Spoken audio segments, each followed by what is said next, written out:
Now, this Terrance Gangsta Williams, a.k.a. OG Giggity, a.k.a. Mr. Anthony right there, a.k.a. Champ. Yeah, pull up Magnolia Dana. Yeah, you know what? Yo. Okay, my oldest baby mother had an apartment in Clara Courtyard. And that's where we used to duck off at. As a matter of fact, that's how Jerker Man gave me that nickname, the landlord. Because I had her door key, I had a girl upstairs door key, I had a girl across the courtyard door key. I had a few other girls door keys too on the same key ring. Yeah, that's how I got that nickname, the landlord. Anyway, around Magnolia landlord, as a matter of fact. So Mosquito had some crack that he had ducked off in her house, in her apartment. Magnolia Dana and our homegirl K-Shawn, all them used to be coming. A bunch of other homegirls to be off in her house, in her apartment too, in Clara Courtyard. So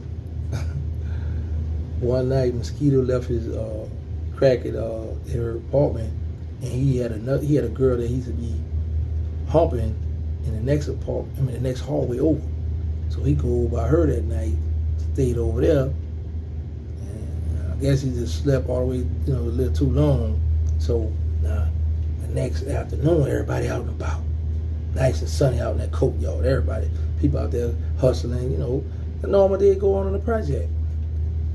Mosquito come through, went home and changed clothes, so he come through in the project, go to her apartment, and he looking for his crack. So he's like, man, who playing a little crackhead game, man, with my stuff? So she tell him, the only ones that was in here from last night is Dana and K-Shawn. K-Shawn ain't gonna rock like that. And her style. See that Dana was a sneaky one. So let me tell y'all something before I get back to that. Cause remember I told y'all that story about when I had showed Magnolia Slim my Mac 11, when I flexed on with the Mac 11 trying to tip him. See, that's why he got that when he had that November the 1st, 19, y'all ain't stay strapped with a Mac 11. But my birthday November 4th. But anyway, and everybody's giving me credit for being one of the first ones to Mac 11 to know, but I wasn't. Claudie B, that stayed on Willow, was the first one I seen with a Mac 11, a youngster in the project. But I got the credit for it, because I had got like a Mac 11. But anyway, so the remember time I was telling y'all when I was coming back up the courtyard, when Slim caught me slipping, and he had the chopper. Well, see that Dana spotted me coming to the courtyard, and Dana the one that went in the hallway and when got the K for Slim and cocked it and gave it to Slim.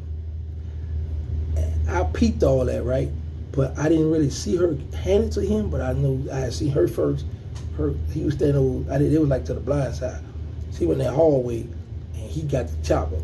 But anyway, because she been doing some cutthroat stuff now, I think about it. Yeah, she hit Mosquito stash. She hit Mosquito stash out the apartment, and she was selling it. She hustling. So we asked this crackhead in the project, man, you saw that? Yeah, she round there in such and such hallway. She was in a 6th coat. She was in between Clara and Willow. She in a coat in the hallway over there, slinging. I'm talking about grinding. Yeah, Magnolia Dana. She had hit Mosquito stash. Hit the man's stash. She hustling. Man, Mosquito ran down on her with that 4-4. He had that thing out. And one thing about Mosquito, he had a temper. He'd be ready to bust. But there was a lot of people out there. And he ran down on Dana. Dana hustling. Because see what Dana used to like to do? She used to like, because she had a job, so she used to like to get that money. And she used to want to take care of Slim and all the other little homies. She was a little older than them, so she always want to take care of them. So I guess the little job, that little check wasn't coming in fast enough, so she found another way to take care of them young boys. Yes, indeed, old Dana. But yes, Skeeter ran down her that hallway. She was scared. What? Man, where my stuff at? She gave him the stuff. She gave him the money. She hadn't sold the stuff. Mosquito still wanted to hit her head. But I was like, nah, man, give her a pass. Give her a pass, man. Y'all, you know what's crazy? Had I not spoke up and on her behalf, man, y'all would have never saw no Magnolia Dana with the blue hair interviews and none of that, because she'd been taking a dirt nap. Because old hot boy Mosquito, he wanted to crush it behind that. That's right. And old OG Giggity, I went on and I spoke up for her, and you know what? She never told me thank you. To this day, she never told me thank you. Matter of fact, she might have forgot. She might have forgot that I knew about. When she hit that stage, she might have forgot it. She might have thought I forgot about that L. Yeah, let me tell y'all something.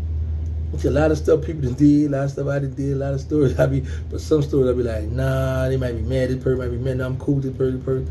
But sometimes I just be like, man, you know what? I'm just telling a story. And a person, whoever got something to do with the story, you got a right to rebut it. Or you got a right to come and say, no, it ain't happened like this, this is how it happened, blah, blah, blah. But guess what? She hit Mosquito's stash. She went in that house, hanging in an apartment, how all them girls to do, and she stole a man's stash. Now, I don't know how she knows right where it was at. I don't know that much, because I know Mosquito was in there with them. So, and one thing how Mosquito was, whenever it was a house full of girls, he in there always trying to see which one of them he gonna hit, one of them he gonna have sex with, rather. So he might have pulled it out in front of her, because she the homegirl. She used to be right there with us in the mix, hanging out and all that. Her little nose, but that's how she got shot in the butt, man. I think about it when they spent the bin on OG Booby Black, that bullet hit her in the butt. She always be on the scene. Now I think about her nose itself, but yeah, she might be mad, but nah, I don't care. Anyway, shout out to Magnolia Dana. So yeah, so I guess I don't know how she found that man's stash, but like I said, he may have pulled it out and he stashed it in front of him, because she was one of the homies. She used to be with us, hanging out with us and all that. So I guess that's what might happen. Well, anyway, y'all know the motto. Say no to drill. Let's stop the violence. Put the guns down. Get tested. You need to know your status for HIV and AIDS. I got the nonprofit, they need us. Got the Instagram, they need us. Third Ward. Got the Roku channel, Terrance Gangsta Williams Network. Make sure y'all download that. I got the movie, the pilot for episodes for The Other Side of Bird Street, Them Boys That Walk. Yeah, it's gonna be based on true events too. Stuff that really happened between me and that Callio. That's right. I'm trying to do it like how that little movie, The Wire, how the episode of The Wire. I had like episodes, so y'all can get a glimpse of what we was going through. And I'm just thankful that God bless me to still be here for real. Cause them boys, man. Anyway, there was some stepping going on. But you know what though? Now that I think about it, we did a lot of wild stuff back in the day.